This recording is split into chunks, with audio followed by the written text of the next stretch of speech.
On tarmac, each of these three performance SUVs starved, famine-hit refugees. And out here in the run, it's no.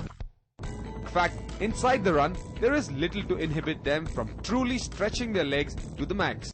No lanes, no traffic, and no riffraff whatsoever. Mercedes-Benz was the big three German car manufacturers to come down to India, and that has given them a very big advantage because they've thoroughly understood what Indian terrain has to offer, and it reflects in all of their cars. All their cars, including the ML class, have got fantastic suspension. They cater to any and every type of Indian terrain.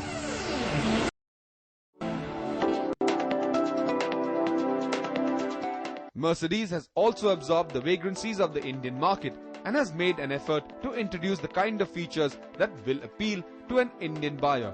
The ML has after all been around in India for nearly 7 years and has gone through 3 generations, each getting even better than its predecessor. However, the improvements have always been either minor changes to the engine or transmission, and mostly until now.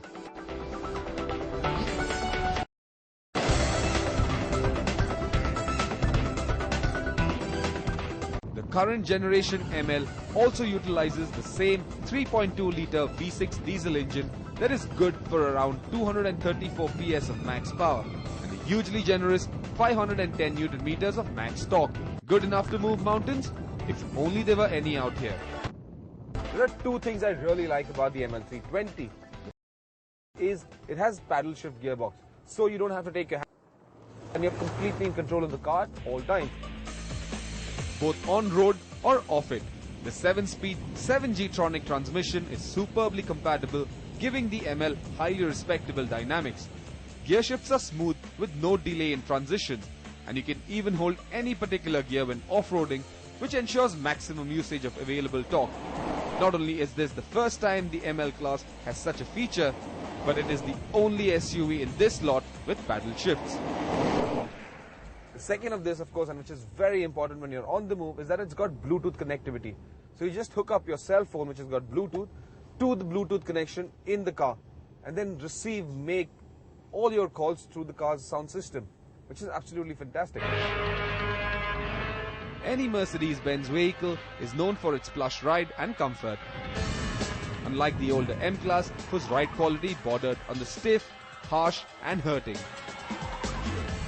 The new ML320 optionally offers an Airmatic package, which is a combination of air suspension and an adaptive damping system tuned to offer a choice between sporty or comfortable driving environments at the press of a button. So why do I like the Mercedes suspension so much? Well, principally because no matter what terrain you put her through, and believe me, we've put her through some severe conditions today, she always feels secure and confident. She may not be the best handling SUV in this lot, but where ride quality is concerned, she certainly is the best. And of course, there's always the fact that she does feel the safest. The new Mercedes cabin is also the simplest of the lot, and that is not entirely a bad thing. You have to realize that operating all of the dozen-odd features is a no-brainer, and while some may question the high price tag, isn't it better for us if everything in life was simple? I love how everything inside this cavernous SUV is just where it should be. It does not distract me from piloting this airship, though I would have loved to see a heads-up display.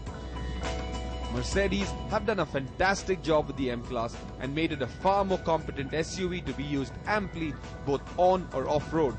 That said, I found the rear-mounted spare wheel a big hindrance and would have appreciated this SUV more if it allowed me to completely switch off traction control and be in charge of its dynamics. Nevertheless, it has all the essentials to iron out any creases Mother Nature throws up. In fact, all 3 cars got quite a workout. But as the day ended and we were headed back to base, disaster struck. Or should I say, stuck. Now this is a classic example of veering just 1 degree off intended course. It's the difference between knowing the run and driving in the run.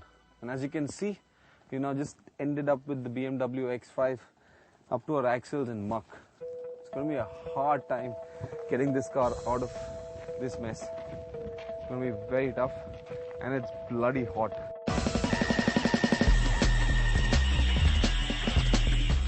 Foolishly, we had assumed that at this time of the year, the Little Run would be dry, and so we did not carry any towing equipment. The ML, being the only one with the low ratio, was pressed into service to tow the X5 out. A rope was found.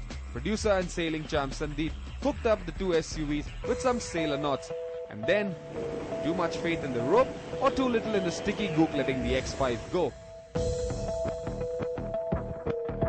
So eventually we had to get a tractor with a proper tow chain. That was a lesson in just how close tolerances are when driving in such harsh terrain.